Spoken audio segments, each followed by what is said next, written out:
So one of the common questions that I see on Facebook groups and forums is, how much should a BDM be paid to do their job? So can I get your thoughts on that? Okay, before we talk about, I guess, the remuneration of a BDM, I think it's interesting to share some research that we did last year. We undertake national surveys each year, and I was actually shocked that I think we surveyed 252 individual agencies, and 62% did not engage either a full-time or a part-time BDM. And I mean, obviously, I'm a big advocate. If you want to successfully grow your rent roll, you've got to have a dedicated person to that role. But I think the reason a lot of agents aren't embracing a BDM, a couple of reasons. Firstly, they struggle to find the right person.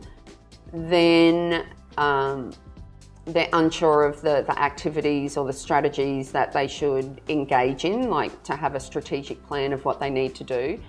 And then the last one is affordability, or what do I pay a BDM? No.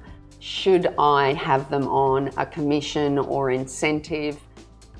And my response to that, particularly for business owners, is it's best practice that your wages for a team member should be 30 to 40% of your income. Now, that's important to understand because there's different rents in different areas. You could have an average rent of $1,000 a week, $250 $250. Yeah. So if you're paying the first week's let fee and your average management is $1,000, I mean, they could be earning $200,000 or $300,000 compared to a bonus of $20,000 or $30,000. So always take it back to, as I said, 30 to 40%. Now, if you haven't reached the, I guess, break-even point of your rent roll, there's going to be property management agencies where they're a new startup or they may not be focused on it. Often in workshops, I have business owners saying, Deb, 30 to 40%, we're at 53% or 56%. That's just something that you should be working towards. So break that down. If you've got 100, not in profits, but if you've got 100,000 in income, then your wages should be 30 to 40%. Then in paying a BDM is a really interesting question because you can go one of two ways. You can pay them a high base and a lower incentive or commission, or you can pay them a lower base and higher incentive commissions. And when I started off in property management, I was actually paid a really low base. This is, I mean, celebrating 30 plus years in property management. My first wage, I think, was $27,000 plus commission. But the commission structure was really, really good. And this is the challenge because firstly, I think you need to have a full-time BDM because a property manager, although there are some fantastic property managers out there that have the sales skills, they often don't have the time. Because a property manager is solution focused. They're doing ingoings, outgoings, routines, paperwork, and indirectly, not deliberately, but they find following up inquiries a little bit of an interruption. And I found property managers don't have the time to drop everything. If you get an inquiry and you need to, I've got a routine inspection to do, or they're scheduled. I can do it, but I can't do it till 3 o'clock this afternoon when Damien wants it done at lunchtime. Well, I can't do it at lunchtime. So they're less flexible than a BDM. Oh, 100, I completely agree, 100%. And I think there are so many missed opportunities in real estate offices, I mean, we're going to talk about rent roll growth in other episodes, but one of my top tips for rent roll growth is just to call them back. When I was working in property management, I would respond to an inquiry and they would say, I can't believe you've rung me back. I've left messages with 3 or 4 other agents and I still haven't heard from them. So you've got to determine, and what type of person you want in that role. And I personally believe that it's a salesperson's role. Yep. And although, as I said, property managers can do it well, I think they should be paid a lower base, because if they believe in their performance and ability to grow the rent roll, they will be more motivated by incentives and commission. I also don't think they need to have experience in property management, which a lot of people would debate that with me.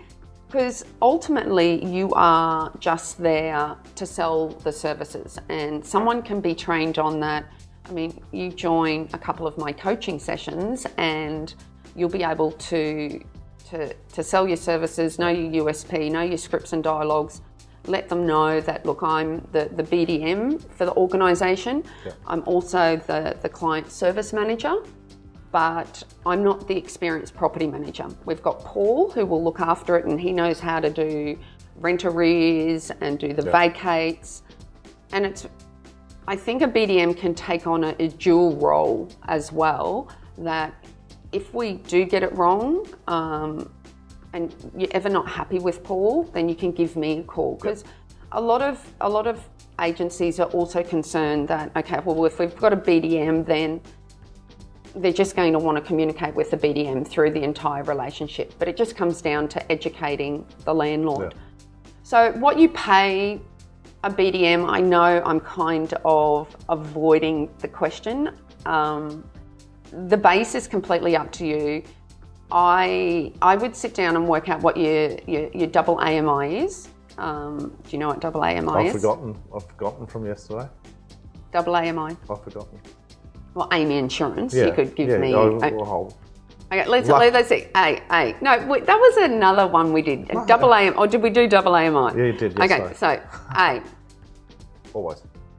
No. No, that was our ABC. Always be closing. Okay. So a double AMI is your, oh my goodness, now I've put myself on the spot, your average annual management income. Okay. Can you repeat that for me? Average annual management income. Okay. So I'm going to ask you again in a couple of minutes to see if you remember. Yeah, don't doze off during training. Okay. Now, all that is what is the average income you receive per property? And we're only talking about management fee. Obviously, there's a let fee. So what I would also do, very similar to some sales models with a BDM, is they've got to cover their costs before the commission or the incentives start. Yep. So if their wage is $50,000 a year, work out, that might be $5,000 a month. I'm not good at math. So you might need to get 4 or 5 managements before the commission actually starts. Yep. So I think if you work towards the 30 to 40%, get the right person undertaking the role. We'll talk about the activities. And so I really haven't answered how much you pay them, but hopefully I've given you some thought-provoking ideas. And I'd also like, in another episode, to explore, I think another big question is not just what you pay them, but what incentives and commission structures should be implemented, which we can talk about another time.